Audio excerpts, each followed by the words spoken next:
Assalamualaikum. Halo teman-teman, kali ini saya akan sharing cara kutip referensi dari Google Scholar. Nah, selain praktis dan pasti benar, cara ini juga membantu meringankan pekerjaan dosen pembimbing skripsi teman-teman. Jadi nggak capek koreksi daftar pustaka lagi. Oke teman-teman, simak sampai akhir dan jangan skip ya.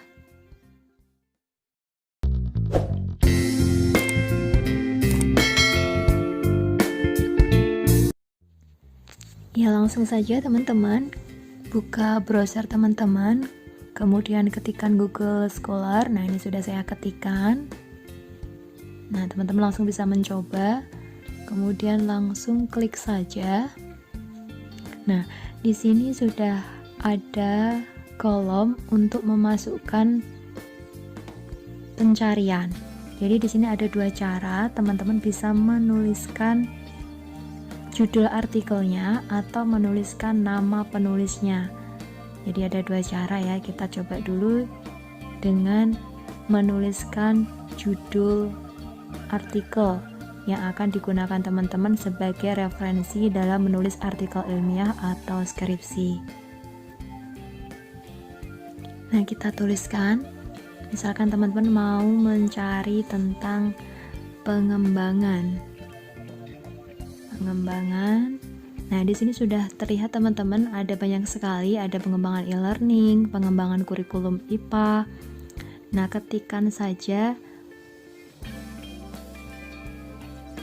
teman-teman mau cari tentang pengembangan apa. Jadi misalkan pengembangan agar lebih spesifik, tuliskan saja secara detail, jadi nanti hasilnya akan lebih spesifik. Pengembangan authentic assessment. Saya mau cari tentang pengembangan authentic assessment. Nah, ini pun masih pengembangan authentic assessment ini masih sangat umum ya teman-teman, jadi bisa lebih detail lagi, misalkan berbasis proyek. Nah, misalkan ini. Nah, ini ada satu artikel yang muncul. Nah, teman-teman bisa baca dulu artikelnya apakah sesuai dengan keinginan teman-teman. Nah, kita baca abstraknya. Kemudian di bawah itu ada juga kita bisa download PDF-nya.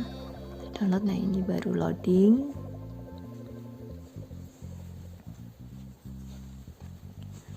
Nah, kita tunggu dulu.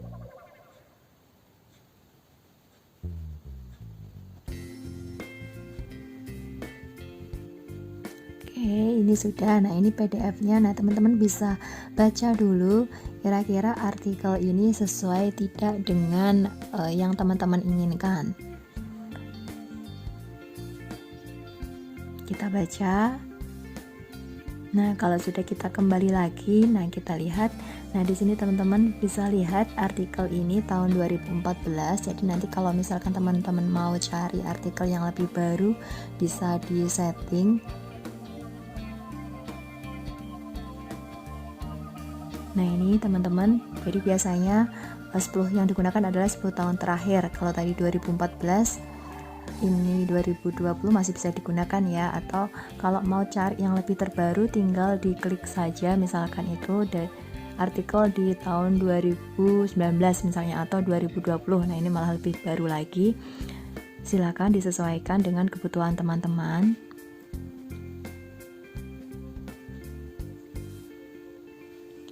Kemudian kalau sudah klik tanda panah 2 ini teman-teman, nah itu sudah muncul tanda kutip. Nah untuk mengkutip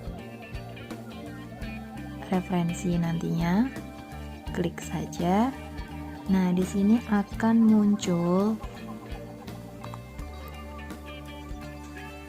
format citasi. Jadi ada pilihan citasi sesuai format yang diminta. Jadi teman-teman bisa menyesuaikan dengan selingkung atau biasanya di prodi atau di jurusan, atau kalau untuk mau memasukkan artikel ke jurnal ada template jurnalnya. Nah ini ada pilihannya, pakai yang MLA itu ya, atau yang APA, atau yang Chicago, atau yang Harvard, atau yang Vancouver. Nah ini teman-teman bisa pilih, biasanya menggunakan yang APA ini. Nah tinggal kita klik saja, kemudian kita blok, kemudian kita copy. Nah, kemudian tinggal teman-teman paste di halaman daftar pustaka teman-teman. Nah, ini kebetulan saya pakai HP. Kalau di PC atau laptop sama saja teman-teman, tinggal paste saja, jadi malah lebih mudah. Karena saya hanya memberikan contoh saja, misalkan ini kita ketikkan di halaman daftar pustaka.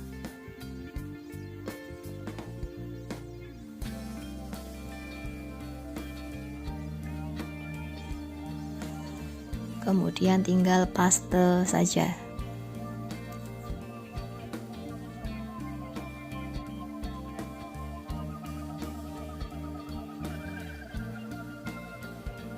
Nah, praktis ya teman-teman, tidak usah ngetik dan ini pasti benar.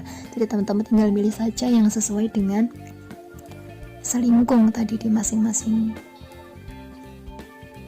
jurusan atau prodi, seperti itu. Nah, berikutnya untuk cari artikel, jadi misalkan teman-teman kalau di bahasa Indonesia nggak ada, teman-teman juga bisa memasukkan artikel dalam bahasa Inggris. Jadi tadi di kolom pencarian tinggal masukkan saja judul dalam bahasa Inggris.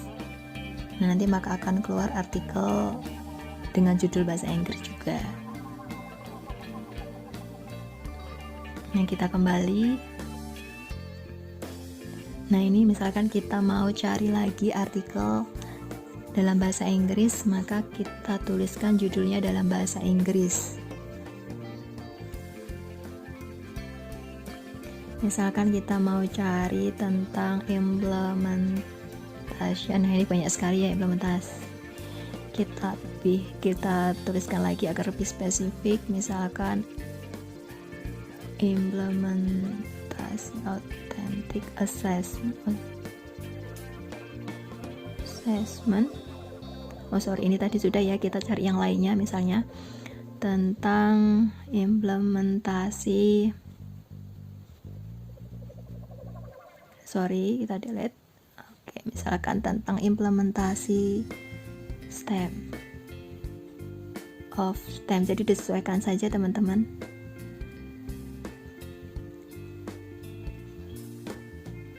Project based learning.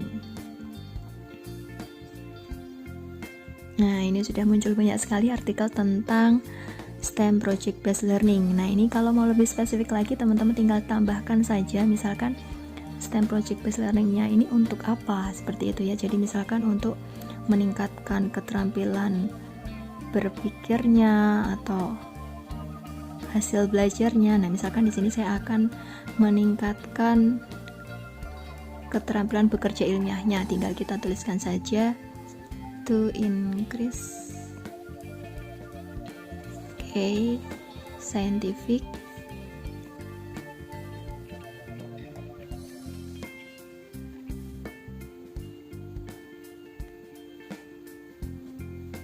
work skill-nya. Oke, misalkan ini kita tambahkan lagi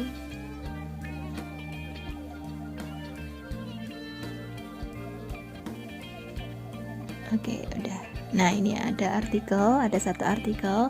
Nah, caranya sama, tinggal kutip saja, klik tanda kutip tadi, kemudian kita pilih, kemudian kita blok, copy, lalu paste ke halaman daftar pustaka. Nah, itu tadi teman-teman caranya. Berikutnya, kalau teman-teman mau cari artikel berdasarkan nama penulisnya, tinggal ketikkan saja nama penulisnya di kolom pencarian Google Scholar tadi. Nah, misalkan ini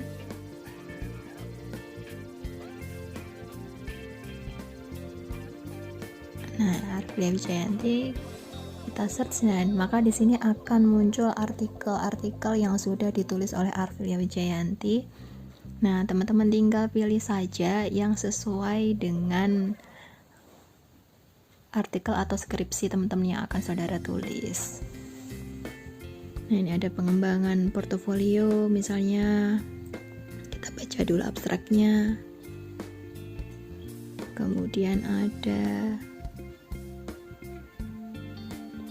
pengembangan media pembelajaran tematik.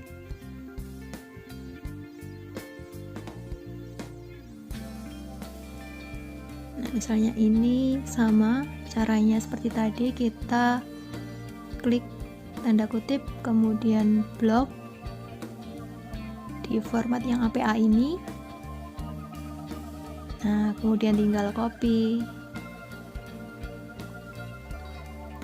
lalu paste saja.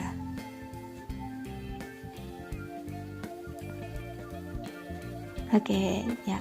Praktis ya teman-teman. Jadi teman-teman tidak perlu ngetik satu-satu, jadi tinggal copy paste, disesuaikan dengan format yang sesuai dengan pedoman atau panduan dari masing-masing jurusan atau prodi atau template jurnal yang teman-teman tuju itu saja. Oke teman-teman, selamat mencoba.